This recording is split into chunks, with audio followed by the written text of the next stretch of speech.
Bonjour, dans la page 2 de tes notes de cours, on va continuer, après avoir vu les polygones à la première page de tes notes de cours, on va continuer avec les triangles, qui est le plus petit polygone qu'on peut former, donc avec trois côtés, ou comme ça le dit, triangle.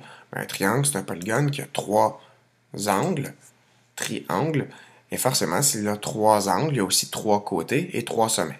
On peut remarquer qu'un polygone a toujours autant d'angles que de côtés que de sommets.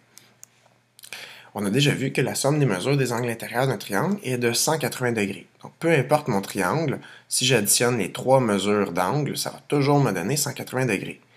Et au lieu d'écrire en lettres la mesure de l'angle A plus la mesure de l'angle B plus la mesure de l'angle C en lettres donne 180 degrés, ben, la façon de l'écrire, c'est avec les symboles. Donc, la mesure de l'angle A plus la mesure de l'angle B plus la mesure de l'angle C est égale à 180 degrés. Une autre façon de l'écrire, s'il y avait eu confusion, s'il y avait eu plusieurs angles autour du sommet A, pour pas qu'il y ait de confusion, on va le nommer plus précisément avec trois lettres. Donc l'angle A, je pourrais dire que c'est l'angle BAC. Donc la mesure de l'angle A, c'est l'angle BAC. Ensuite, l'angle B, je pourrais le nommer avec trois sommets encore là en ordre. Donc la mesure de l'angle ABC, c'est cet angle-là, l'angle B, plus la mesure de l'angle ACB nous donne 180 degrés. Donc, quand il y aura confusion, il va falloir utiliser trois lettres comme ça pour être sûr de bien préciser de quel angle il s'agit. Ce qu'on peut remarquer aussi, c'est que dans le triangle ici, j'ai mon plus grand angle ici, j'ai mon plus grand côté ici. On peut remarquer à l'œil aussi, sans mesurer, que mon angle B, c'est le plus petit côté, le plus petit angle, pardon, et le plus petit côté va être le côté AC. Donc, qu'est-ce que je remarque avec ça? C'est que mon plus grand angle est opposé au plus grand côté et le plus petit angle est opposé au plus petit côté. C'est logique, puisque si mon angle A ici augmente, ben forcément, si l'angle augmente et ça va s'écarter, ben le côté opposé va agrandir.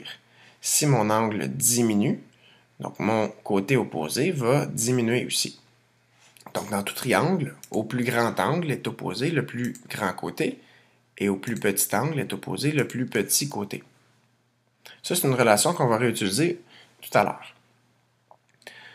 Donc, une fois qu'on a bien compris ça, on va aller classifier nos triangles.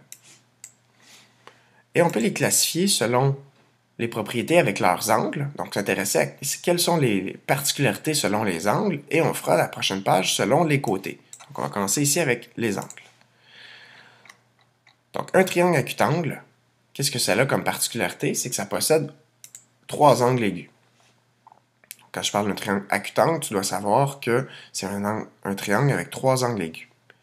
Un triangle obtuangle, lui, possède un angle obtus. Donc, c'est pas un triangle avec trois angles obtus, parce que s'il y avait trois angles obtus, ben, ça dépasserait 180 degrés. Déjà, avec deux angles obtus, on dépasserait 180 degrés, ce serait deux angles de plus de 90. Donc, un angle obtus a un angle obtus. Un triangle obtuangle, pardon, a un angle obtus avec deux angles aigus. Un triangle rectangle, lui, possède un angle droit. On peut remarquer que ça va être toujours, quand il y a un triangle rectangle, c'est toujours l'angle droit qui est le plus grand angle dans mon triangle. Et les deux autres angles, dans le fond, sont des angles aigus qui doivent ensemble faire 90 degrés. Puisque j'ai déjà 90 degrés ici, il reste 90 degrés pour les deux autres ensemble. Donc, si c'est mon plus grand angle qui est ici, le côté qui lui est opposé, c'est le plus grand côté du triangle. Tu verras en troisième secondaire qu'il y a un nom pour ce côté-là. Dans un triangle rectangle, ce côté-là, on l'appelle l'hypoténuse. Tu verras ça plus tard. Donc, un triangle isoangle possède deux angles isométriques. Encore là, si on reprend la relation avec le plus grand angle, avec les plus grands côtés, si j'ai deux angles qui ont les mêmes mesures, ben ça veut dire que leurs côtés opposés vont avoir aussi les mêmes mesures. Donc, le côté opposé de cet angle-là ici et de cet angle-là ici, donc ces deux côtés-là ici vont avoir les mêmes mesures. Donc, un triangle isoangle est aussi en même temps isocèle. Et un triangle équiangle a trois angles isométriques. Donc, encore là, par la même relation qu'on vient de dire, s'il a les trois mêmes mesures d'angle, il y a aussi les trois mêmes mesures de côté. Donc, un triangle équiangle est aussi équilatéral. On verra dans la page 3 les classifications selon les côtés et on verra aussi la médiane. Merci.